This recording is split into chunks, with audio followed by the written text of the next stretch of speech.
Bakal pasangan calon Bapaslon Bupati Karangasem I Gede Dana dan Wakil Bupati Inengah Swadi atau Nadi secara resmi mendaftar ke kantor Komisi Pemilihan Umum KPU Karangasem di hari terakhir pendaftaran pada Kamis 29 Agustus.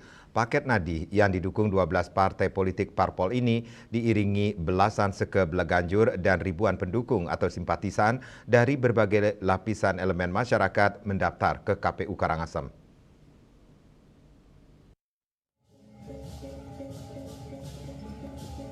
Sebelum mendaftar ke KPU Karangasem, Bapaslon I Gede Dana dan Inengah Swadi bersama dengan tim lebih dulu melakukan persembahyangan bersama di Pura Jagatnata di Taman Budaya Chandra Buana. Setelah itu dilanjutkan dengan pelaksanaan deklarasi pasangan nadi dalam iring-iringan yang dikemas dengan parade budaya. Paling depan akan berjalan pasangan calon bersama keluarga, kemudian pengurus partai masing-masing, barulah 19 ke Baleganjur, Genjek, komunitas nelayan, petani, pemuda, pedagang, dan lainnya. Sementara untuk parpol yang mendukung pasangan nadi ada 12 parpol, yakni Partai PDI Perjuangan, Gerindra, Demokrat, Prindo, Hanura, PSI, Gelora, P3, PKN, PAN, PBB, dan PKB.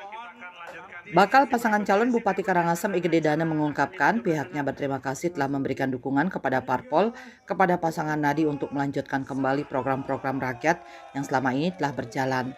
Sementara itu, bakal calon Wakil Bupati Karangasem Inengah Swadi mengatakan bila nantinya dirinya dipercaya oleh masyarakat, maka pihaknya akan berjuang untuk memperbaiki dan terus berinovasi untuk kemajuan Kabupaten Karangasem.